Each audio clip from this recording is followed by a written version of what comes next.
Okey, nampak tak? Nampak. Nampak Ustazah. Okey. Nampak. Okey. Okey, tajuk ke-13 ialah kemahiran dan 31. Okey.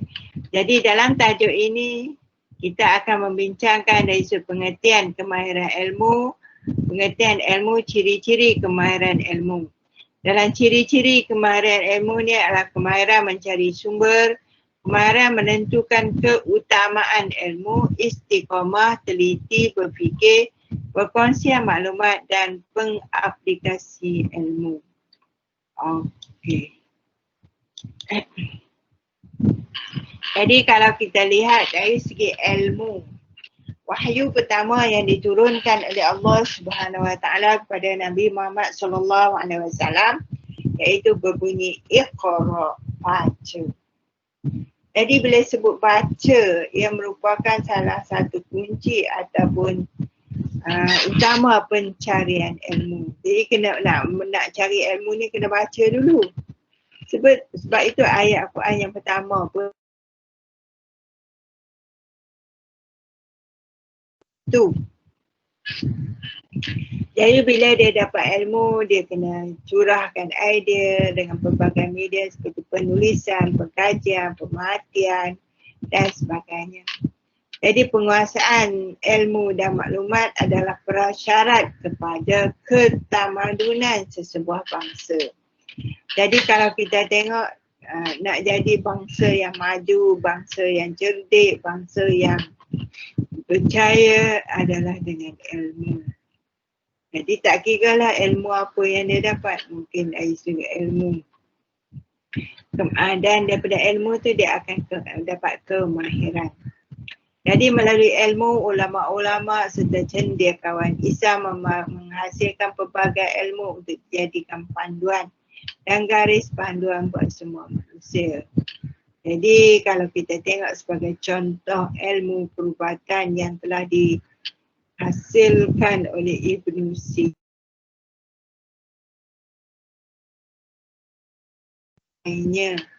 Jadi kalau kita tengok Ibn Sina mencipta alat pembedahan tu sampai sekarang digunakan. Tak ubah sikit pun.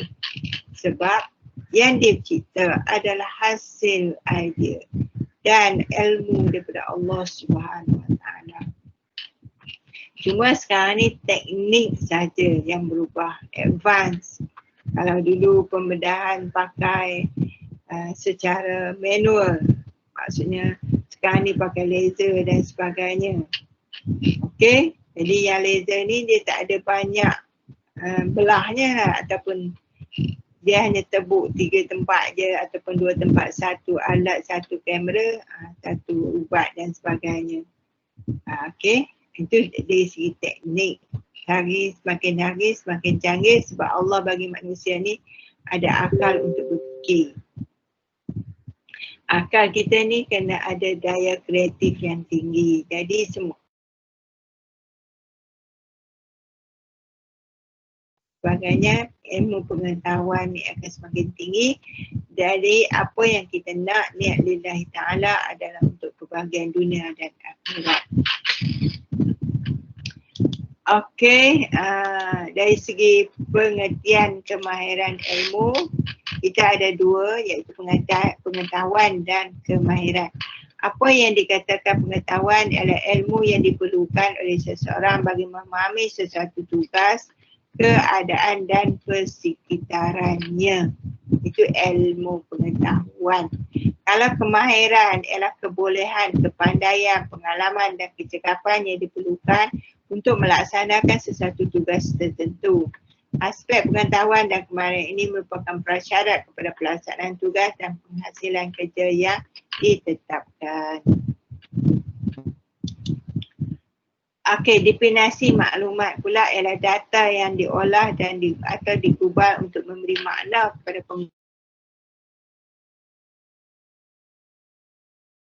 keputusan, idea, pendapat, pengertian, fakta atau pengetahuan baru yang dikemukakan untuk kegunaan pengguna. Jadi Islam amat mementingkan maklumat untuk semua manusia. Sebab dengan maklumat tersebutlah kita boleh proses, kita boleh guna, kita boleh olah untuk dalam kehidupan kita. Dan apa yang penting adalah maklumat yang tepat dan bermanfaat saja yang dibenarkan dalam Islam. Kalau maklumat itu palsu dan sebagainya, kita kena elakkan. Okey, kenapa kepentingan ilmu ni penting? Supaya kita ni beramal ataupun melaksanakan sesuatu tidak secara membuta tuli ataupun kita buat ikut taklid buta. Jadi ikut je apa orang buat tapi kita tak ada ilmu dari segi itu. Itu adalah cara yang salah.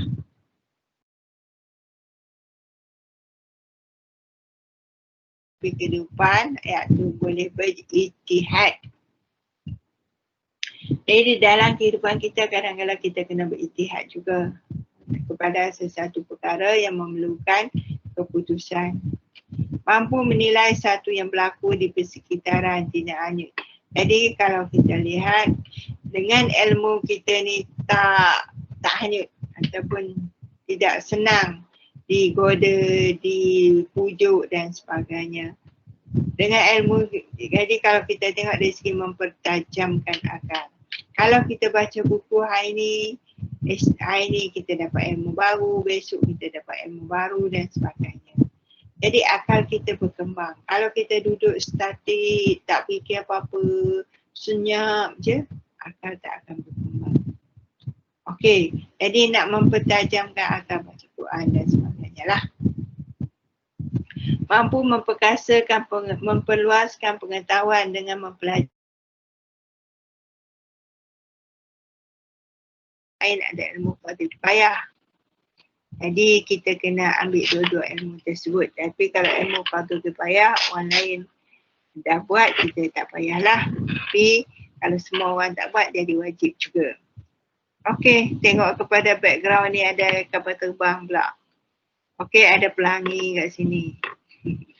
Ini background slide ni lah. Oh kan, kapal terbang Sriwijaya Air ni kan jatuh. Okey, jadi semoga dirahmati oleh Allah Subhanahu Wa Taala pada semua. Okey, kemahiran ilmu.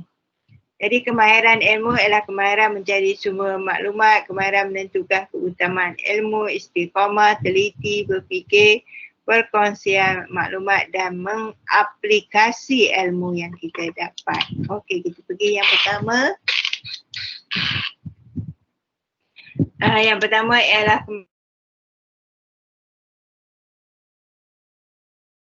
pertamanya adalah wahyu Allah Subhanahu Wa Taala. Daripada wahyu ni timbul instruksi ataupun ilham, akal yang mencerna dan panca indera. Jadi semua ini bermainkan faktor yang penting dalam sumber ilmu tersebut. Yang paling utama adalah ilmu wahyu daripada Allah Subhanahu Wa Taala yang Allah telah turunkan kepada kita Al-Quran. Jadi dalam Al-Quran semua ilmu ada, cuma masalahnya sekarang ni umat kita tak mengkaji apa yang ada dalam Al-Quran. Bila kita tak kaji, kita tak tahu. Itu masalah.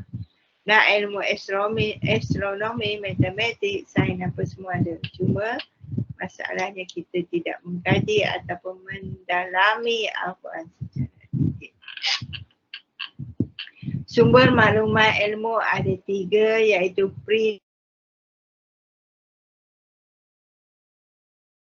ini menyimpan samaan dari segi jenis sumber ilmu. Tapi dari sudut apanya, itu yang berbeza. Dari sudut ilmu primer, Islam sumber mutlak yang tidak boleh dipertikaikan kesahihannya dan menjadi tunjang kepada sumber-sumber yang lain, iaitu Al-Quran dan As-Sunnah. Tapi kalau menurut pandangan Barat, sumber maklumat yang didapati langsung dari autoritinya iaitu first hand information seperti tesis, surat, jurnal dan sebagainya. Sumber yang kedua adalah sekunder. Menurut pandangan Islam, yang dikatakan sumber sekunder adalah sumber yang dipakejkan buat kali kedua berasaskan sumber premier, iaitu ijma', qiyas, masalih al-musalah, fatwa sahabat, amal penduduk Madinah, informasi dan tamadun-tamadun lain. Itu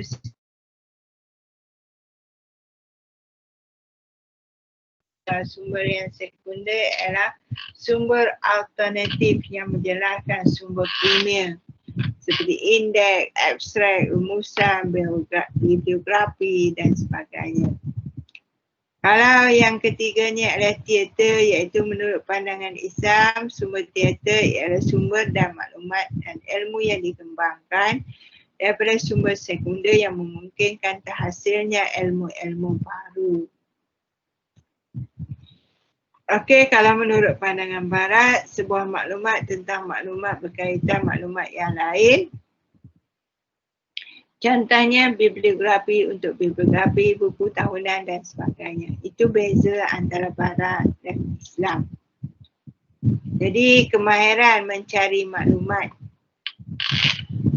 Kemahiran mencari maklumat adalah satu proses yang boleh dipelajari, tetapi kemahiran mencari maklumat juga bergantung kepada kedudukan ekonomi. Datang belajar, awak belajar ke UiTM sekarang ini. Apa dorongan, nak cari apa, nak buat apa dan sebagainya, itulah kemahiran untuk mencari maklumat tersebut. Okey, dalam dunia yang berasaskan sepenuhnya kepada maklumat dan sedang mengalami ledakan maklumat ataupun kebanjiran maklumat, jadi seseorang itu perlu bijak untuk mencari maklumat yang tepat dan menggunakannya dengan berkesan. Okey, maklumat yang boleh wujud dalam bentuk artifak, lukisan dan sebagainya. Jadi nak cari maklumat mungkin berbeza dari sumber dan memerlukan teknik yang berbeza. Contohnya sekarang kalau kita tengok zaman sekarang, zaman moden dan sebagainya, kita nak cari apa melalui Google tu semua ada. Tapi cara kita nak cari itu saja. Jadi yang penting bahan yang kita dapat tu nak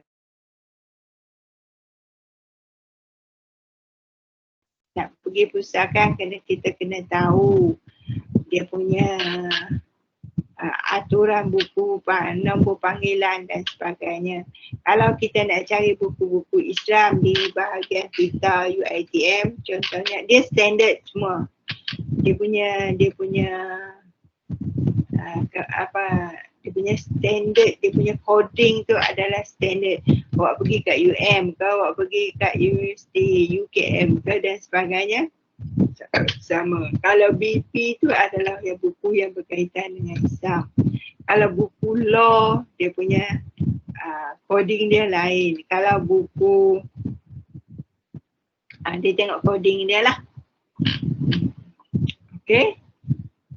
Jadi siapa yang pernah pergi library, dia akan tahu coding dia dan dia nak tahu cari kat mana. Kebolehan menduga, menjaga di mana bahan itu berada dan sebagainya. Dan sekarang ni bahan tu banyak.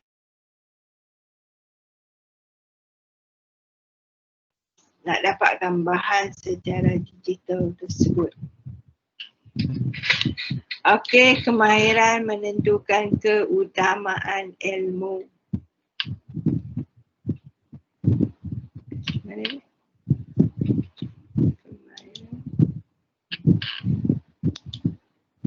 Okey, kemahiran nak tentukan ilmu yang mana yang paling utama. Jadi pembahagian ilmu menurut Imam Ghazali ada dua, iaitu ilmu fardu ain dan ilmu fardu kifayah.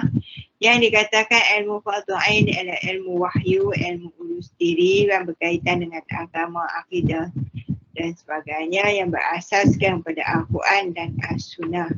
Dan ilmu ini juga dikenali sebagai ilmu wahyu. Jadi semua orang wajib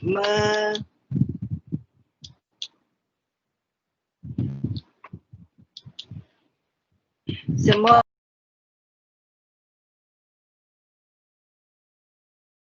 syariah dan akhlak. Ilmu yang kedua ialah ilmu fardu kifayah, ilmu urus sistem. Jadi ilmu fardu kifayah ni berkaitan dengan urusan keduniaan dan perlu bagi umat Islam. Contohnya kalau orang tu meninggal, siapa yang nak uruskan dia, nak mandi, kapan, solat, menanamkannya dan sebagainya. Okey, kalau tak ada orang buat, dia wajib semua. Okey, ilmu yang diperoleh melalui akal manusia perlu untuk kesempurnaan hidup. Kewajipan menuntut ilmu hanya terbatas kepada segolongan manusia sahaja.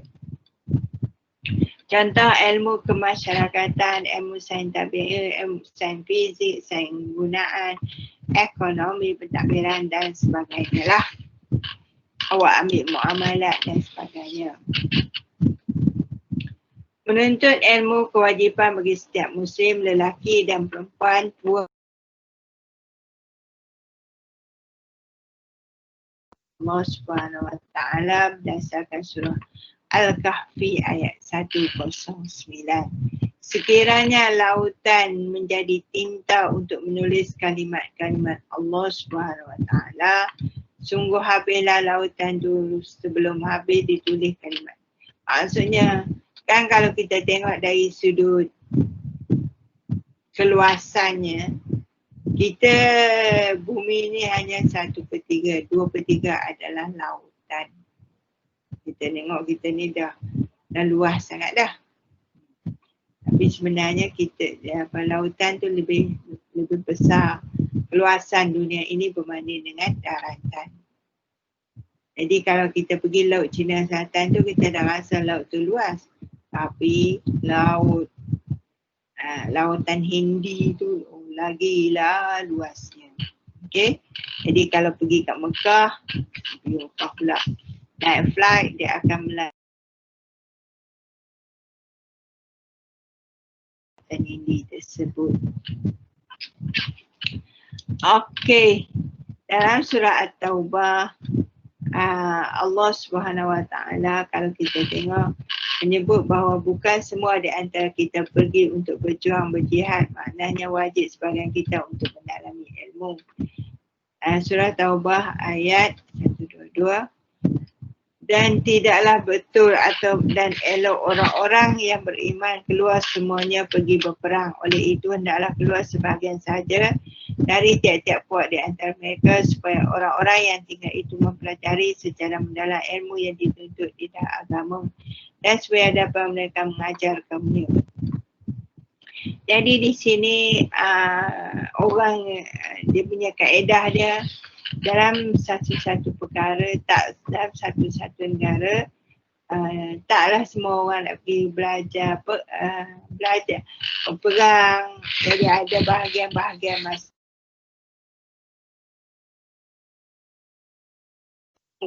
Sebab ilmu ni kalau tak dituntut, dia akan mati di situ. Maksudnya dia akan terputus. Jadi hari ni awak belajar, tahun depan awak lain belajar dan seterusnya. Penerusan ilmu itu perlu berlaku supaya ilmu tu tak putus. Perkara yang harus dikejar oleh Muslim agar dekat dengan kebaikan yang dijanjikan oleh Allah Subhanahu Wa Taala ialah menuntut ilmu. Sebab kalau menuntut ilmu ni pasti mati syahid kecil-kecil lah.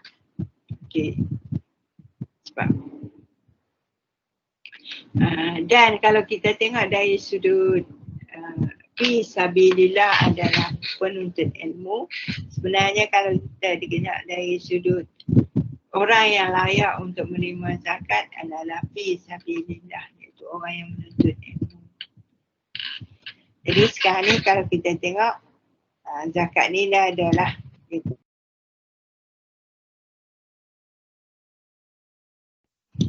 Okey, nak menuntut ilmu, nak mencari ilmu mesti ada sifat istiqamah. Istiqamah dalam bahasa Arab berarti berterusan dan berkekalan. Dia juga diertikan sebagai berpendirian teguh atas jalan yang lurus, berpegang pada akidah Islam dan melaksanakan syariah dengan teguh, tidak berubah dan berpaling walau apa jua keadaan sekalipun. Ada juga yang menyebutnya sebagai istimrar yang bermaksud terus menerus dan berkekalan. Hanya kerja yang dilakukan secara berpanjangan, tekun dan ikhlas dan sabar saja yang diistilahkan sebagai istiqamah. Jadi pengertian istiqamah secara umumnya boleh dirumuskan kalau kita tengok berpegang pada akidah yang benar, akidah ahli sunnah wal jamaah. Dan bagaimana yang hadis mempunyai prinsip keyakinan dan tidak akan berubah atau goyah. Maksudnya macam mana sekalipun cobaan, godaan yang datang, kita ada prinsip dan yakin dengan Allah Subhanahu Wa Taala. Tidak terpengaruh dengan gaya da'yah dan godaan hawa nafsu dan syaitan. Jadi kita hidup manusia ni syaitan banyak sangat. Nafsu pun banyak juga. Jadi syaitan kawan dengan nafsu, kita yang terleka dan terlalai. Okey, tidak tunduk dan pada tekanan demi melaksanakan tanggungjawab dan mempertahankan kebenaran. Qulil haqqi walau kana murran, tapi berapa ramai orang yang berkata benar untuk mempertahankan kebenaran walaupun ianya pahit. Sentiasa bersungguh-sungguh dalam menuntut ilmu tanpa mengira keadaan dan masa. Contohnya sekarang ni pelajar menghadapi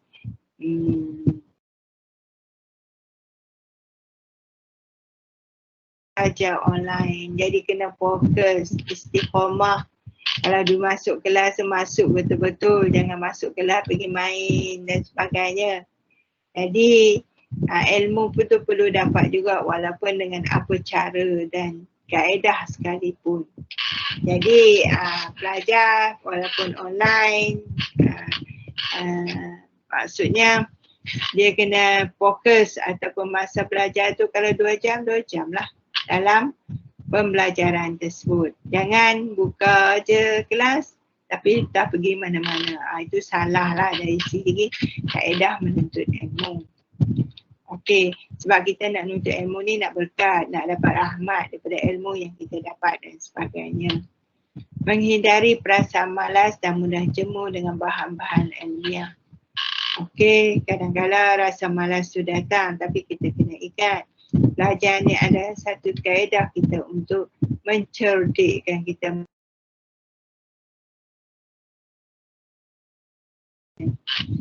Mewujudkan suasana sekeliling terutama di rumah dan budaya ilmu dan bukan sebaliknya. Kalau kita tengok budaya ilmu ni, kita kena budayakan, membaca buku dan sebagainya. Mencontoh ulama-ulama silam yang mana mereka belajar daripada keadaan susah. Jadi orang yang berjaya, orang kena susah dulu. Kalau dia senang aja, dia tak akan merasa perik getir dan sebagainya, maka dia jadi dia akan leka. Okey, sentiasa bersungguh-sungguh dalam menuntut ilmu tak ada mengerti. Okey, dah tadi. Okey, setiap kali ilmu ku bertambah, aku bertambah kenal dan akan kebodohan. Itu kata Imam Syafi'i. Sebab setiap kali kita baca, kita akan rasa ada benda baru yang kita dapat. Okay, next ialah teliti.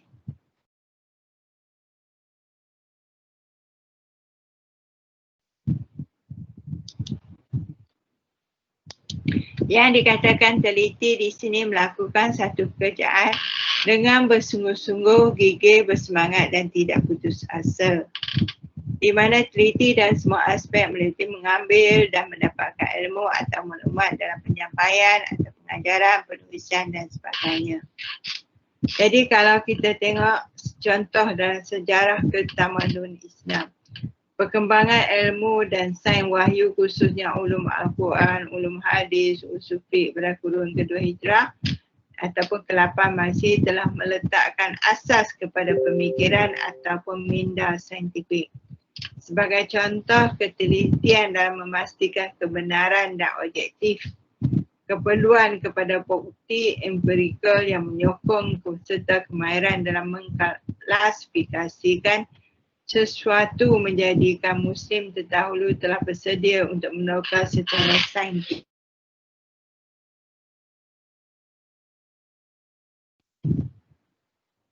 Yang berdepan dengan ahli falsafah dan logik Yunani serta persoalan-persoalan tentang ketuhanan telah dapat memperkayakan ilmu dan hujah mereka. Jadi mutakallimun ni adalah orang yang daripada kalangan orang yang berhadapan dengan ahli falsafah Yunani. Jadi perdebatan mereka tentang akidah, tentang Allah, tentang ilmu aib dan sebagainya. Jadi bagaimana mereka dapat berhujah dengan ataupun menolak hujah-hujah yang telah dengan falsafah Yunani. Sebab itu ada ilmu logik dan sebagainya. Okay. Kalau dari segi sains, macam mana bukti-bukti empirical, bukti-bukti saintifik. Contohnya H2O, apa bukti sainsnya? Udara, air dan sebagainya. Okay, Allah Subhanahu Wa Taala memberi peringatan dalam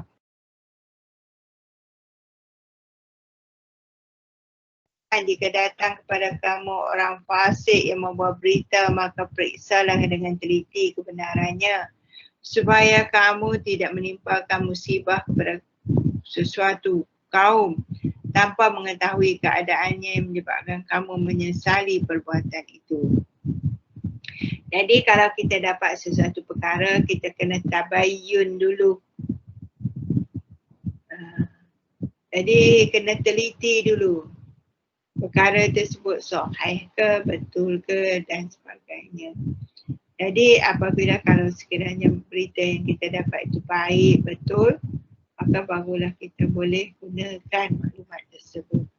Kalau salah, kita abaikan. Okey, yang kelima ialah berfikir.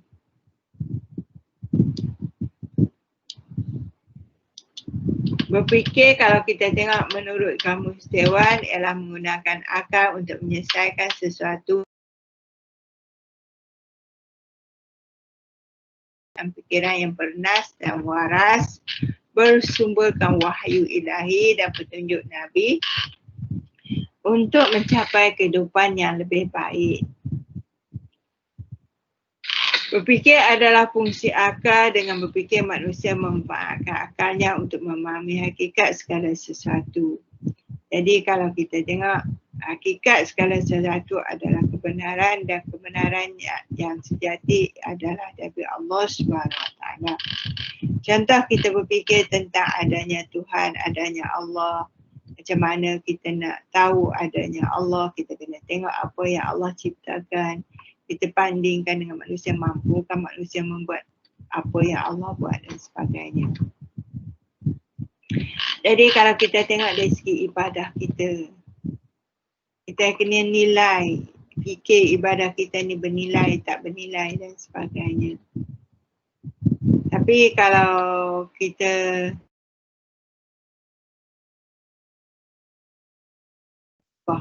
dari sudut ibadah yang kita lakukan ini, ada kualiti ke tak ada kualiti, atau hanya kuantiti saja, dari segi kualitinya kurang. Jadi itu kena fikir supaya kita dapat menambah baik apa yang kita buat.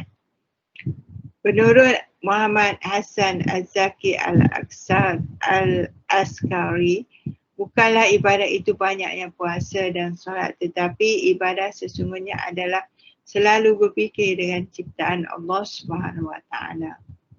Jadi dalam solat kita, ayat-ayat yang kita baca, ayat-ayat yang kita luahkan daripada lidah kita, kita fikir tak? Maksudnya, ataupun kita hanya baca sahaja, kita tak faham makna, kita tak mendalami ayat-ayat tersebut. Jadi kita kena faham, kita kena ada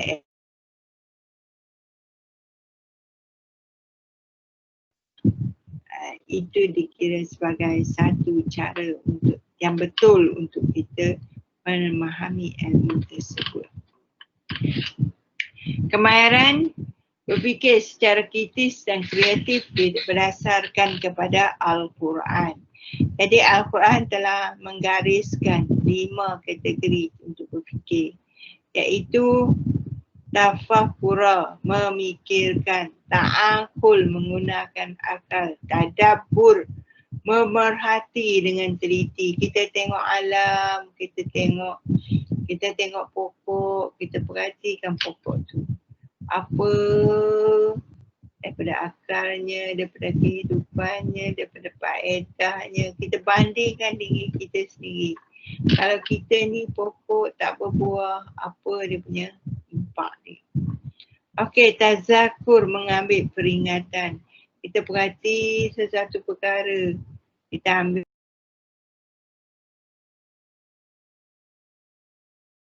tadabbur, mempertimbangkan baik buruk dan sebagainya. Kadang-kadang terdapat juga istilah asalnya sebagai panca indera tetapi yang membawa umat Islam supaya berfikir. Contohnya basara, kita memerhatikan dengan mata yang ada pada kita untuk mencari kekuasaan Allah Subhanahu Wa Taala. Kita lihat, bukan lihat saja, nazara, bukan lihat dengan mata kasar saja, tetapi melihat dengan mata hati. Okey, sami'a, mendengar. Kita dengar. Dengar bukan dengar saja dari segi fizikal menggunakan telinga saja, tapi dengar dengan hati kita macam mana. Okey.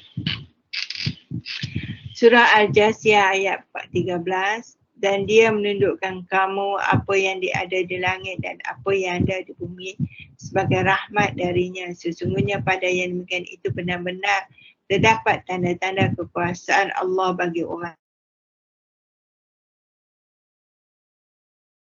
Contohnya kalau kita tengok, kita ambil apa yang ada di sekeliling kita lah. Kita tengok pokok tu boleh sampai ke, kita tengok pokok tapi boleh sampai tak kepada Allah Subhanahu Wa Taala. Okay. Kita tengok semut, boleh sampai tak pemikiran kita kepada Allah. Jadi jangan kita tengok satu benda itu tengok saja tanya ataupun tengok dalam keadaan minda yang kosong, tapi kita tengok dengan minda yang berfikir terhadap kekuasaan Allah Subhanahu Wa Taala.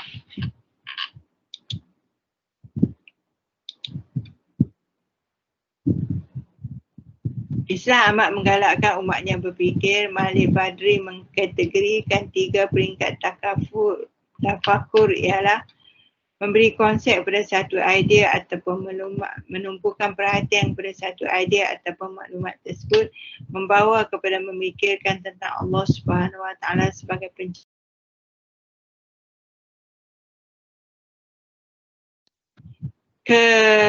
Limitasi berfikir ataupun batasan kita nak berfikir. Jadi kita berfikir tentang ciptaan Allah, jangan kita fikir tentang zat Allah Subhanahu Wa Taala sebagaimana riwayat Abu Nu'aim. Tafakkaru fi khalqillah, la tafakkaru fillah. Okey. Rawahu Abu Nu'aim an Ibnu Abbas. Kita dilarang berfikir tentang zat Allah kerana tidak akan sanggup kita menjangkau kadar keagungannya. Sedangkan Allah tahu sehelai daun luruh ke bumi pun di bawah pengetahuan Allah. Bandingkan kita manusia ni, berapa helai daun luruh pun kita tak tahu. Okay? Jadi kalau kita tengok langit dan bumi,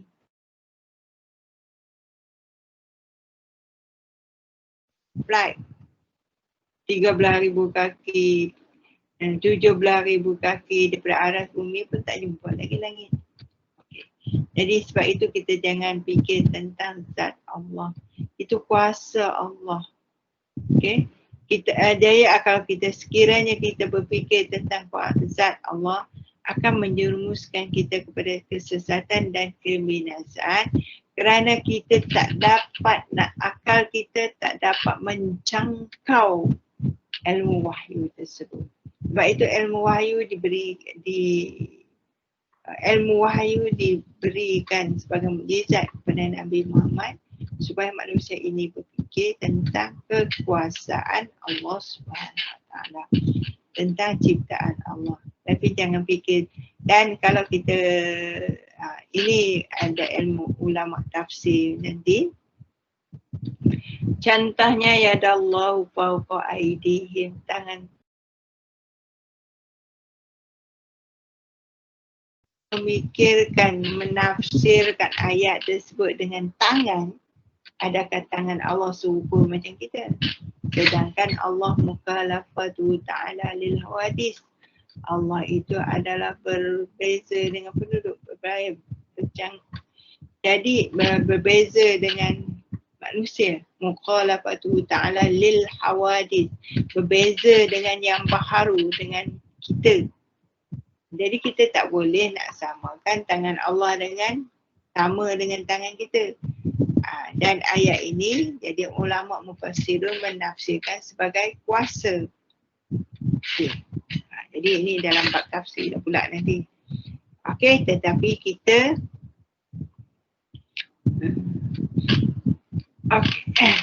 kena baca sifat 20 dan sebagainya lah, supaya melengkapkan diri kita dengan iman. Okey, perkongsian maklumat. Jadi macam mana nak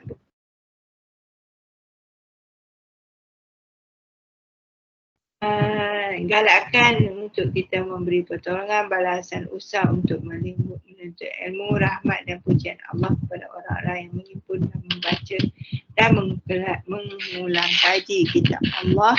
Amalan seseorang itu jualah yang menentukan maju mundurnya seorang individu tersebut. Jadi di sini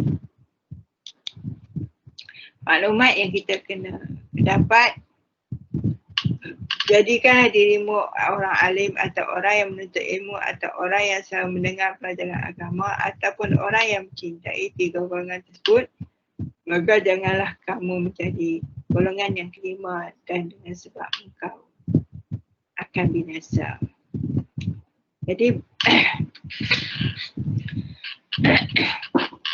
sabda Rasulullah, jadikanlah dirimu orang alim. Kalau tak jadi orang alim pun orang yang menuntut ilmu. Kalau tak jadi orang yang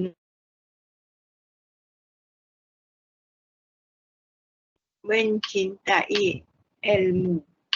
Jadi kalau tak jadi ketiga-tiga golongan tersebut, janganlah jadi orang yang kelima, jadi orang yang tak mau nak menuntut ilmu, tak nak jadi orang alim, tak nak dengar pelajaran agama, tak nak cintai ilmu dan sebagainya. Inilah orang yang kelima yang akan jadi binasa.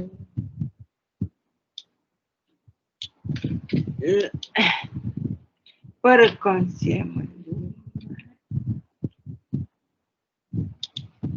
Okey, mengaplikasi ilmu. Jadi dah dapat ilmu, kena apply. Bagi jadi macam mana kita nak mengaplikasi ilmu tersebut. Berdasarkan Syekh Abdul Rahman Qasir An-Najdi rahimahullah mengatakan, amal adalah buah dari ilmu. Ilmu itu dicari demi mencapai satu jalan. Fungsi ilmu ibarat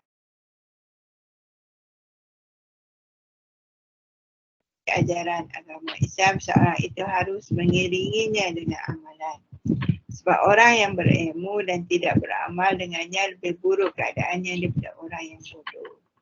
Jadi kalau kita lihat dari sudut ini, setelah kita mendapat ilmu, kita kena amalkan ilmu yang kita dapat itu. Kalau kita tak amalkan, seolah-olah ilmu itu kosong, tak bernilai, tak bermakna, sia-sia. Jadi mungkin ilmu tu kita tak amal ini besok lusa, tapi mungkin sepanjang hayat kita akan digunakan ilmu tersebut.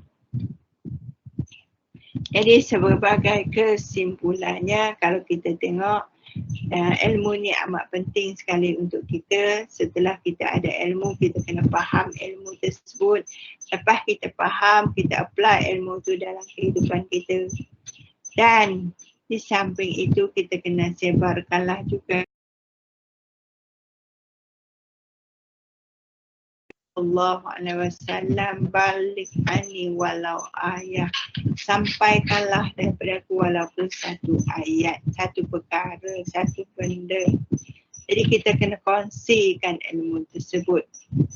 Jadi kita kena cinta ilmu, mencari ilmu lillahi ta'ala, dan ilmu yang kita dapat atau kita cari adalah ilmu yang disuruh oleh syarak. Dan kita kena istiqamah dengan ilmu yang kita dapat, dan kita kena, dan nak dapatkan ilmu tersebut kita kena teliti, kita kena tabayun ilmu itu benar ataupun tidak. Kalau ilmu daripada Allah Subhanahu Wa Taala, ilmu wahyu, apa sunnah Nabi dan sebagainya, insya-Allah ia benar. Okey, jadi semoga kita ni jadi hamba Allah yang berilmu. Semoga dikurniakan kita ni hamba Allah yang mengamalkan ilmu yang dia dapat, dan kita lakukan sesuatu dengan ilmu yang kita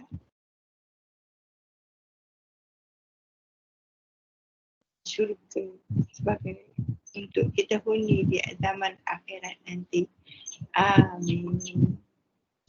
Okey, habis tajuk ke-13.